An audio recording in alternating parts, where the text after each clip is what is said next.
స్తోత్రం. ఈ వ్యక్తికి సమృద్ధిగా పండింది. సమృద్ధిగా పండినప్పుడు, సమృద్ధిగా కలిగినప్పుడు, సమృద్ధిగా దీవించబడ్డప్పుడు, సమృద్ధిగా ఆశీర్వదించబడ్డప్పుడు ఈ వ్యక్తి దేవుణ్ణి చూడట్లేదు. హల్లెలూయా. మనకు కూడా సమృద్ధి కలిగినప్పుడు, హల్లెలూయా, మనం కూడా సమృద్ధిగా పోషింపబడుతున్నప్పుడు దేవుడు ఎందుకు, దేవుడు మందిరానికి పోతే ఏమవుతుంది, టైం వేస్ట్. హల్లెలూయా. దేవుడు మాటలు వింటాం, టైం వేస్ట్. ఈడ పని ఉంది, ఆడ పని ఉంది అని వెళ్తూనే ఉంటాం. అందుకనే సామెతల గ్రంథంలో 30వ అధ్యాయం 7వ వాక్యం, దేవా నేను నీతో 2 మనవులు చేసుకొనుచున్నాను, నేను చనిపోక ముందు వాటిని నాకు అనుగ్రహింపు, వ్యర్థమైన వాటిని అబద్ధములను నాకు దూరంగా ఉంచు. ఏమిటి వ్యర్థమైన వాటిని? వ్యర్థమైనదంటే పతిది, దేవుడికి అసహ్యమైనది ఏదైనా సరే, అబద్ధాలు, వాటిని దూరంగా ఉంచు. వ్యర్థమైన వాటిని, అబద్ధాలు నాకు దూరంగా ఉంచు. ఎప్పుడు? చనిపోక ముందు.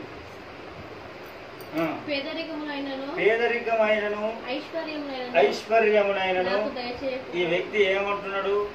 నాకు పేదరికాన్ని దయచేయొద్దు, ఐశ్వర్యాన్ని దయచేయకూడదు. హల్లెలూయా. ఐశ్వర్యాన్ని ఎందుకు దయచేయొద్దు అంటుండు, పేదరికాన్ని ఎందుకు దయచేయొద్దు అంటుండంటే కింద ఉన్నది, తగినంత ఆహారము నాకు అనుగ్రహించుము, ఎక్కువైన ఎడల. ఒకవేళ ఐశ్వర్యము కలిగి ఎక్కువైతే నేను కడుపు నిండి నిన్ను దూషించే వాడని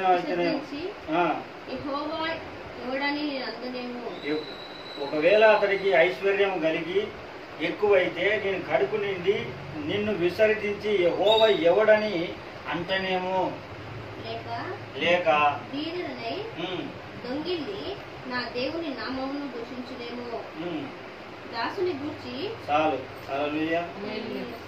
ఐశ్వర్యమునైనను పేదరికమునైనను నాకు దయచేయకు. అవి బీదగా ఉంచొద్దు, ఎక్కువ ఐశ్వర్యంగా ఉంచొద్దు. ఐశ్వర్యంగా ఉంచితే తాగి తిని నేను దూషిస్తా, దీన్ని విసర్జిస్తా, నిన్ను విడిచిపోతా. పేదరికం వస్తే ఎవరికైనా దొంగిల్లి, ఎవరికైనా దొంగతనం చేసి నీ నామానికి నేను అవమానం చేస్తా. హల్లెలూయా. అందుకనే నాకు ఈ 2 మనవులు నేను చేసుకుంటున్నా. చనిపోక ముందు వీటిని నువ్వు నాకు దయచేయి. పేదరికాన్ని కలిగించకు, ఐశ్వర్యాన్ని కలిగించకు. ఐశ్వర్యం కలిగిస్తే నేను దూషించి యెహోవా ఎవడు అని నేను విసర్జించిపోతానేమో. హల్లెలూయా. ఇక్కడ ఈ ధనవంతుడు దేవుడికి లోబడకుండా, దేవునికి భయపడకుండా ఇతడు తింటున్నాడు, తాగుతున్నాడు, సుఖపడుతున్నాడు. సుఖపడుతున్నప్పుడు ఏమవుతుంది? తాగుతున్నప్పుడు ఏమవుతుంది? తిరుగుతున్నప్పుడు ఏమవుతుంది? దేవుడు జ్ఞాపకం రావట్లేదు. హల్లెలూయా. మనుషులమైన మనం కూడా ఆదివారం వస్తేనే దేవుడు గుర్తుకొస్తాడు. తర్వాత మన పనులు మనమే. ప్రార్థన చేస్తున్నావా, వాక్యం చదువుతున్నావా, పాటలు పాడుతున్నావా? హల్లెలూయా. పాటలు పాడడం, ప్రార్థన చేయం, స్తుతించం. ఆదివారం వచ్చినప్పుడే మనం ప్రార్థనలో పోతాం. ఆదివారం వచ్చినప్పుడే సంఘస్థులు గుర్తొస్తారు, అయ్యగారు గుర్తొస్తారు. ఆదివారం రాకపోతే అయ్యగారు గుర్తురాడు, సంఘస్థులు గుర్తురాడు. ఈ వ్యక్తికి ఎవరు గుర్తు రాలేదు? దేవుడు గుర్తు రావట్లే. హల్లెలూయా.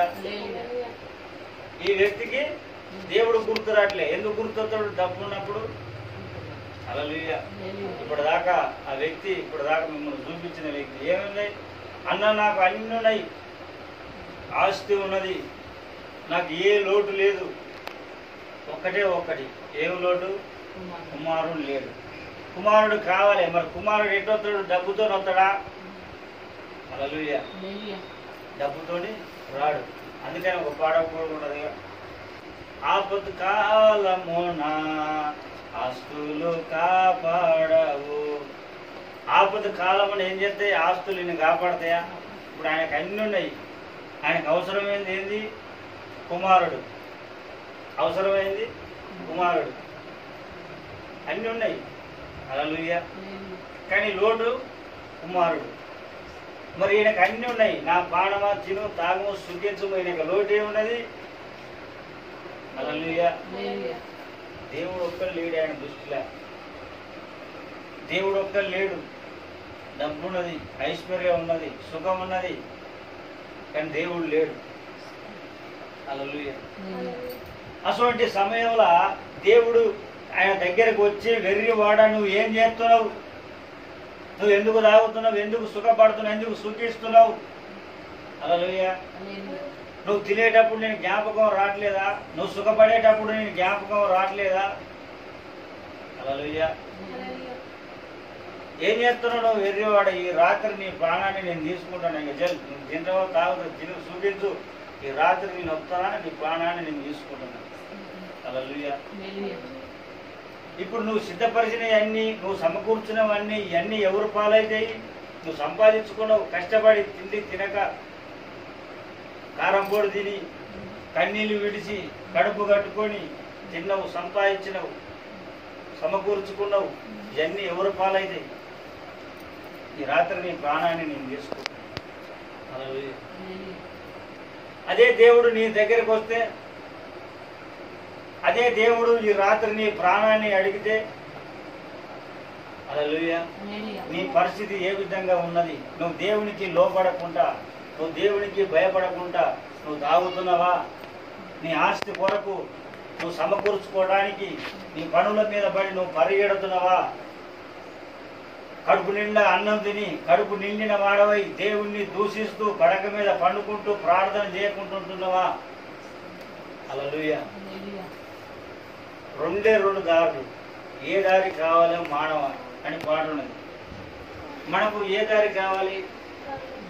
మరి దేవుడే చెప్పుడు, నేనే సత్యం, నేనే మార్గం, నేనే జీవం, నా ద్వారానే తప్ప తండ్రి యొద్దకు ఎవరు రారు. నువ్వు తండ్రి మార్గంలో ప్రయాణించకుండా, తండ్రి మార్గంలో నువ్వు నడవకుండా, తాగకుండా, తినకుండా, సుఖపడకుండా నువ్వు ప్రయాణిస్తే నీ ఎడిపోతుంది నీ మార్గం. ప్రాణం అడుగుతున్నారు, నీ పరిస్థితి ఏంది? హల్లెలూయా.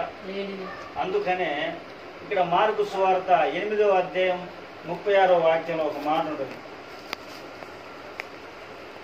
మార్కు సువార్త 8వ అధ్యాయం 36వ వాక్యం. ఒకడు సర్వలోకమును సంపాదించుకొని తన ప్రాణమును పోగొట్టుకుంటే వానికి ఏమి ప్రయోజనం?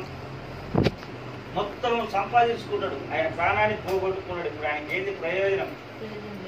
హల్లెలూయా.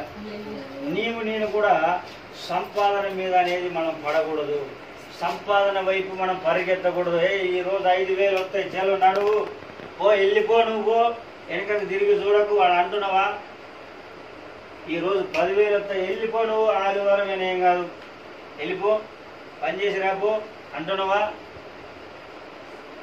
సర్వలోకాన్ని సంపాదించుకొని ఆయన ప్రాణానికి ఏం ప్రయోజనం? ఆదివారం మందిరానికి రాకుండా నువ్వు ఎంత సంపాదిస్తే నీ ప్రాణానికి ఏం ప్రయోజనం? దేవుని మాటలు వినకుండా, దేవునికి లోబడకుండా, తాగకుండా, తినకుండా, సుఖపడకుండా నీ ప్రాణానికి ఏం ప్రయోజనం? ధనవంతుడు చూసాం, లాజరును చూసాం. ధనవంతుడు పోయి అగ్నిగుండంలో యాతన పడుతున్నాడు, ఆయనకి ఏం ప్రయోజనం కలిగింది? అదే లాజరు అయితే తండ్రి ఎదుట హల్లెలూయా ఆనందంతో, సంతోషంతో నిలబడి ఉన్నాడు. హల్లెలూయా. మరి నీవు నేను కూడా ఆనందంగా ఉండాలంటే, నీవు నేను కూడా సంతోషంగా సుఖపడుతూ ఈ భూలోకమందును పరలోకమందును ఆనందంగా ఉండాలంటే నువ్వేం చేయాలి? నీ తండ్రిని సంపాదించుకోవాలి. అదే ఒక మాట లూకా సువార్త 10వ అధ్యాయం 38 నుంచి 42 వాక్యాల దాకా. ఇక్కడ మనం ఇద్దరు వ్యక్తులు చూస్తాం, మార్తా, మరియా. ఈ ఇద్దరు ఏం చేస్తున్నారు? అంతటా ప్రయాణమైపోతుండగా ఆయన ఒక గ్రామంలో ప్రవేశించను. లూకా సువార్త 10వ అధ్యాయం 39. ఆమెకు మరియాను సహోదరి ఉండెను. ఈమె యేసు పాదముల యొద్ద కూర్చుండి ఆయన బోధ వినుచుండెను. మార్త విస్తారమైన పని పెట్టుకున్న చేత తొందరపడి ఆయన యొద్దకు వచ్చే, ప్రభువా, నేను ఒంటరిగా పని చేయుటకు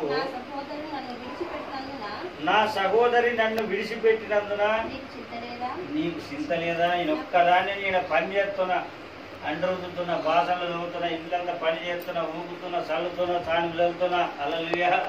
నేను ఒక్కదాన్నే ఇప్పటిదాకా మీరు చెప్పినట్టు ఏందయ్యా నేను ఇంత కష్టపడుతున్నా, ఆడికి పోతున్నా, ఈడికి పోతున్నా, నేను ఒక్కరోజు పండుకుంటే ఆగమవుతుంది. హల్లెలూయా. విస్తారంగా ఏం చేసినారంట? మీరు తప్పకనుకోరు. హల్లెలూయా. ఏం చేస్తున్నారు? మీరు పని చేస్తున్నారు. మీ కుటుంబం పోషణ కొరకు, మీ కుటుంబం బాగు కొరకు, మీరు కుటుంబాన్ని నడిపించుకోవడానికి మీరు పని చేస్తున్నారు, తప్పులేదు. ఈ వ్యక్తి ఏం చేస్తున్నదంట? విస్తారంగా పని పెట్టుకున్నది. విస్తారంగా పని పెట్టుకున్నది. ఏంటంట? అయ్యగారు వచ్చిందనుకో, పాస్టర్ వచ్చిందనుకో, కొంతమంది ఏం చేస్తారు, వాళ్ళ ఇళ్ళ వాళ్ళు ఒకసారి సిగ్గు ఏంటంట, రావడానికి సిగ్గుపడి ఏంటంట కొంతమంది సహసాధ్యం దాచుకొని అక్కడక్కడ పనులు చేసుకుంటుంటారు. హల్లెలూయా. కొంతమంది వస్తే ఏడ ప్రార్థన చేయాలని ఆజ్ఞ ఉంటుంది. వస్తే వాక్యం ఏడ వినాలో ఈయన గంట సేపు సోది చెప్తారని ఆజ్ఞ ఉంటారు. హల్లెలూయా. ఏదైనా ఒక పని పెట్టుకుంటారు వాళ్ళు. నేను కొంతమంది ఇళ్ళలో పోయినప్పుడు నేను చూసిన. హల్లెలూయా. మీ ఇంట్లో కాదులే. హల్లెలూయా. ఈమె ఏం చేస్తుంది? యేసుక్రీస్తు పాదాల దగ్గర మరియమ్మ కూర్చొని దేవుడు చెప్పిన మాటలు ఇంటుంది. మార్తం ఏం చేస్తుంది? పని పెట్టుకుంది. విస్తారమైన పని పెట్టుకొని ఈ పని చేయడం, ఆ పని చేయడం, అంటు రుద్దటం, బాసనలు రుద్దటం, వాకిలు ఆడ ఏ పని ఉందో కానీ ఇటువంటి పనిలే పెట్టుకున్నది. పెట్టుకున్నప్పుడు నాకు సహాయం చేయమని కూడా నేను ఇంత కష్టపడుతున్నా, ఇంత చెవట కారేటట్టు నేను కష్టపడి నేను పని చేస్తున్నా, నీకేమైనా చింత లేదా? దేవుడు చెప్తున్నాడు, మార్తా నువ్వు అనేకమైన పనులను గురించి విచారం కలిగి తొందరపడుతున్నావు, కానీ అవసరమైనవి కొన్నే. ఉత్తమమైన దాన్ని ఏర్పరచుకొనెను, ఆమె యొద్ద నుండి తీసివేయబడదు. ఏం ఏర్పరచుకున్నది? ఉత్తమమైనది. హల్లెలూయా. ఏం ఏర్పరచుకున్నది? మీరు చెప్పాలి. దేవుడు దగ్గర కూర్చొని దేవుడు మాటలు వింటూ ఆమె బలపరచబడుతుంది. దేవుడు చెప్పిండు, ఇప్పటిదాకా నేను చెప్పిన, నేనే సత్యం, నేనే మార్గం, నేనే జీవం, నా ద్వారానే తప్ప తండ్రి యొద్దకు ఎవరు రారు. నీ పనుల వలన దేవుడి మాటలు వినకుండా, హల్లెలూయా, నీ తిండి వలన దేవుడి ఆశీర్వాదాలు పోగొట్టుకుంటా, నీ తిరుగుడు వలన దేవుని జ్ఞానాన్ని పోగొట్టుకుంటా, హల్లెలూయా, ఏం చేస్తున్నావు? నువ్వు నష్టపరచబడుతున్నావు. ఏమో దేవుని మాటలు విని అభివృద్ధి పొందుకుంటుంది, ఆశీర్వదించబడుతుంది, దేవుడు జ్ఞానం కలుగుతుంది, ఆయన తెలివి వస్తుంది. ఏం చేస్తున్నది? అవసరమైన కొన్ని పనులే, అన్నం అనుకోవడం, కూర అనుకోవడం, రావడం, దేవుడు ప్రార్థన చేసుకోవడం, పని చేయడం, అన్నం కూర వండుకోవడం, ప్రార్థన చేయడం, అంతే. ఇంక స్థిరమైన పనులు ఎవరు పెట్టుకున్నారు? టైం కానీ టైంలా వచ్చి ఉంటుందిగా, మరి నువ్వు కూడా రావాలగా, వినాలగా, నువ్వు కూడా వచ్చి ప్రార్థన చేయాలిగా. కుటుంబం ప్రార్థన చేసినప్పుడు కుటుంబం ప్రార్థన చేయాలి, ఆదివారం ప్రార్థన చేసినప్పుడు ఆదివారం ప్రార్థన చేయాలి, ఉపవాస ప్రార్థన పెట్టినప్పుడు ఖాళీగా ఉంటే ఉపవాస ప్రార్థనలోకి రావాలి. అవసరమైన కొన్ని నీకు పక్కకు పెట్టి దేవుని మందిరానికి రావాలి కదా, కానీ రావట్లే. ఎందుకు రావట్లేదు? పని పెట్టుకుంది. మరి ఎవడు పెట్టుకోన్నాడు నిన్ను? హల్లెలూయా. పెట్టుకుంటారా? పనులు పెట్టుకోకూడదు, మందిరానికి రావాలి. హల్లెలూయా, హల్లెలూయా. ఇక్కడ దేవుడు మన పనుల వలన ఉత్తమమైన దాన్ని మనం ఏర్పరచుకోలేకపోతున్నాం. మనం పెట్టుకునే పనుల వలన, మనం చేసే పనుల వలన ఉత్తమమైన మార్గాన్ని మనం ఏర్పరచుకోలేకపోతున్నాం. మనం సర్వలోకాన్ని సంపాదించుకొని మన ప్రాణాన్ని పోగొట్టుకోవడం మనకేం ప్రయోజనం? దేవుడు మందిరానికి రాకుండా, దేవుడు సన్నిధిలో ఉండకుండా, నువ్వు 5,000కి పోయి 10,000కి పోయి దేవుడి మాటకు లోబడకుండా, దేవుడిని లెక్క చేయకుండా, నీ ఇష్టానుసారంగా పోయి డబ్బులు వస్తాయని తిరిగి వచ్చి ఇంటికాడ ఉంటే నీ కుటుంబంలో ఆశీర్వాదం ఎట్లుండదు, నీ కుటుంబంలో అభివృద్ధి ఎట్లుండదు, నీ కుటుంబం ఏ విధంగా పోషించబడుతుంది, నీ కుటుంబం ఏ విధంగా ఆశీర్వదించబడుతుంది? నువ్వు దేవునికి భయపడకుంటున్నట్లయితే, హల్లెలూయా, నువ్వు దేవునికి లోబడకుంటున్నట్లయితే, హల్లెలూయా. ఈ వ్యక్తి ఏం చేసిండు? తినేగా నీకు విస్తారంగా ఉన్నది, ఒక్క రోజు పోతే 500 వస్తాయి, ఒక్క రోజు పోతే 1000 రూపాయలు వస్తాయి. ఎంత వస్తాయి చెప్తాలి? 1000 రూపాయలు. ఏడకు పోతే 2000 వస్తాయి. 2000 కంటే పైకి రావు. పోతే హల్లెలూయా. ఇక 2000 వచ్చినాయి సాలిగా తినుకుంటా తాక్కుంటుంటే, మనం ఒక వ్యక్తి ఉన్నాడు, ఆ వ్యక్తి పేరు వదిలే, ఆ వ్యక్తి ఏటకు పోయిండు. ఆ వ్యక్తి ఏం చేస్తారంట? ఏట మాంసాన్ని తింటున్నాడ, ఏట తాగుతున్నాడ. కానీ ఒకరోజు ఆ వ్యక్తి గురించి బయటపరిచిన దేవుడు. ఆమె చెప్తుంది, మన బంధువులే తెలిసి అర్థమైందంటుంది. అమ్మ ఏందమ్మా మీ ఇంట్లో ఏదో కుందేలు లాంటిది కాల్చినట్టు కనపడుతుంది, ఏంది దేవుడు ఇట్లా చూపిస్తున్నా అంటే, ఏమో అయ్యా నాకు తెలియదు, నువ్వే చెప్పాలి. హల్లెలూయా. నాకు తెలియదు అయ్యా, నువ్వే చెప్పాలి. నేనేం చెప్తా? చేసింది తప్పు నువ్వాడా. దేవుడు కాడ చూపెట్టిన లోపం ఏందో కాల్చినట్టు, అడవి లేదు కాల్చినట్టు కుందేలు మధ్యలో కట్టె పెట్టి కాల్చినట్టు కనపడుతుంది, ఏంది అంటే నాకు తెలియదు, నువ్వే చెప్పాలయ్యా అంటుంది. లేదమ్మా ఏంది ఏంది నువ్వు చెప్పాలి నాకు ఏందన్నా. అయ్యా ఒక ఆయన 3 కేజీలు విత్తనానికి పోయింది, ఇప్పుడే మాసం చేయడానికి పోయిండు అని చెప్తుంది. అవి దేవుడు తమ అసలు అవి అపవిత్రం, అవి ఏమైనవి మనం ముట్టుకోవద్దు, చచ్చిపోయినా కూడా వాటిని పట్టుకోకూడదు, వాటిని పట్టుకోవద్దు, వాటిని మనం తినొద్దు అని చెప్తే హల్లెలూయా వాళ్ళ పని వాళ్ళే చేసుకుంటారు. చేసుకుంటే ఏంది, రాత్రి దేవుడు వచ్చి కదా నీ టైం అయిపోయిందిరా వెళ్ళిపోదా, ఆగు బాబు ఇక నేను మారు మనసు పొందుకోలేవు బాబు, ఆగు బాబు ఇక నీ రక్షణ తీసుకోలేవు ప్రభువా, ఆగు బాబు నేను ఇట్లయితుందని అనుకోలేదు ప్రభువా, ఆగు బాబు నా పాపాలన్నీ ఒప్పుకుంటా ప్రభువా, ఇప్పటి నుంచి మంచిగా ఉంటాను ప్రభువా, ఇక వద్దులేరా అయిపోయింది, ఇక నీ ఛాన్స్ అయిపోయింది, దా పట్టుకోండి. ఏం సుఖము, ఈ బాణాన్నే పోగొట్టుకుంటుంది, నువ్వు తిరిగి నువ్వు తాగి నువ్వు సుఖపడి బాణాన్నే పోగొట్టుకుంటు. ఇప్పుడు ఏం సుఖం, నువ్వు ఒప్పుకుంటూ అవుతుందా? హల్లెలూయా. మనకు అవసరమైనవి కొన్నే. మరియా ఉత్తమమైన మార్గాన్ని ఏర్పరచుకున్నది. నేను కూడా ఈ రాత్రి కాల సమయంలో ఉత్తమమైన మార్గం ఏదంటే అది యేసుక్రీస్తు ప్రభుల వారి పాదాల దగ్గర నిలబడి కన్నీరు కార్చి దేవుడి మాట విని దేవుడు చెప్పినట్లు చేయడమే ఉత్తమమైన మార్గం. ఉత్తమమైన మార్గాన్ని ఈ భూమి మీద మనం అవలంబించాలి, వాటి ప్రకారం మనం నడవాలి. హల్లెలూయా. మరి ధనవంతుడు ఏడికి పోయింది ప్రాణం? తిన్నాడు, తాగిండు, సుఖపడిండు, నరకంలోకి పోయింది. అక్కడ అయ్యా నాకు 5-6 అన్నదమ్ములు అయ్యా అంటే దేవుడు ఏం చెప్తున్నాడు, ఇగో మోసే ప్రవక్త రాసిన ఈ లేఖనాలను మీ అన్నదమ్ములు నమ్మితే వాళ్ళు ఇక్కడికి రారు. ఈ దేవుడి మాటలు వాళ్ళు విని మారు మనసు పొందుకుంటే నీ కాడికి రారు. వాళ్ళు వినకపోతే నీ కాడికి వస్తారు, నాకు తెలియదని చెప్తారు. అయ్యా అట్లా కాదయ్యా ఆయన ఏం చెప్తారు, ఈయన ఏం చెప్తారు, ఎవరేం చేయలేరు. భూమి మీద ఉన్నప్పుడే మన సమయం ఉన్నప్పుడే మనం సరి చేసుకోవాలి. దీపం ఉండగానే ఇల్లు చక్కబెట్టుకో, ప్రాణం ఉండగానే ప్రభు నమ్ముకో పాట ఉన్నది. యెషయా దగ్గరికి వచ్చి యెషయా ప్రవక్త హిజ్కియా దగ్గరికి వచ్చి అలా ఒక మాట చెప్తున్నాడు, నీ ఇల్లు నువ్వు చక్కబెట్టుకో. ఎందుకు చక్కబెట్టుకో? ఏం చేసిండు? హల్లెలూయా. ఆయన ప్రాణం పోతుంది అక్కడ, ఆయన రాజు ప్రాణం పోతుంది. నీ ఇల్లు నువ్వు చక్కబెట్టుకో. మన ఇల్లు కూడా మనం చక్కబెట్టుకోకపోతే మన ప్రాణాలు కూడా దేవుడు తీసేద్దాం. మన ప్రాణాలు పోయినప్పుడు నరకంలోకి పోతాం. హల్లెలూయా. ధనవంతుడు ప్రాణం కూడా పోయి నరకంలో చేర్చబడదు. నీ ప్రాణం నా ప్రాణం ఒకనొక దినమున పోవాల్సిందే. మన్నైనది వెనకటి వలనే మట్టికి పోతుంది, ఆత్మ దాన్ని దయచేసిన దేవుని దగ్గరికి పోతుంది. నీ ప్రాణం నా ప్రాణం ఈ భూమిని వెడలిపోయి దేవుడి దగ్గరికి చేరాల్సిందే. ఆ ఆత్మ ఎక్కడికి పోతుంది? నువ్వు మారు మనసు పొందుకుంటే దేవుని దగ్గరికి చేరుతుంది, మారు మనసు పొందుకోకపోతే నరకంలోకి పోతుంది.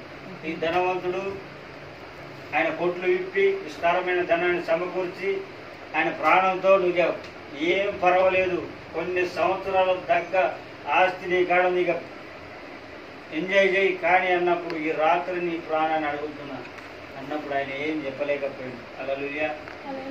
నేను కూడా సమయం ఉండగానే దేవునికి లోబడి దేవునికి భయపడి ఎటువైపు పరిగెత్తకుండా చెడు మార్గాల వైపు వెళ్ళకుండా చెడు వైపు చూడకుండా మన మార్గములు సరి చేసుకొని దేవునికి లోబడి దేవుని వైపు తిరిగినట్లయితే మరియాలాగా దేవుని పాదాలు పట్టుకున్నట్లయితే హల్లెలూయా ఉత్తమమైన దాన్ని నేను కూడా ఏర్పరచుకోవాలి. దేవుని వైపు నువ్వు తిరిగినట్లయితే నువ్వు దీవించబడతావు, ఆశీర్వదించబడతావు. హల్లెలూయా. దేవుడు మన మధ్యలో ఉండి మనతో మాట్లాడుతున్నాడు. మన ఉత్తమమైన మార్గాన్ని మనం ఏర్పరచుకోవాలి.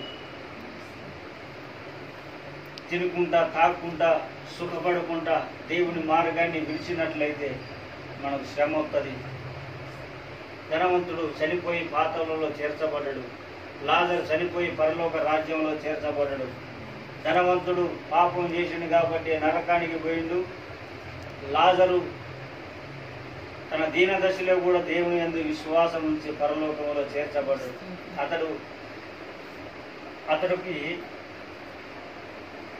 ఆస్తి లేకున్నా, తినటానికి తిండి లేకున్నా దేవుణ్ణి విడిచిపెట్టలే. దేవుడి రక్షణను అతడు విడిచిపెట్టలే. నేను కూడా దేవుణ్ణి విడిచిపెట్టకుండా, దేవుడి రక్షణను కోల్పోకుండా దేవుని మార్గంలో ఉన్నట్లయితే మన ప్రాణాలు కూడా కాపాడబడి పరలోక రాజ్యంలో చేర్చబడతాయి. కొద్ది మాటలు దేవుడు దీవించును గాక. ఆమేన్.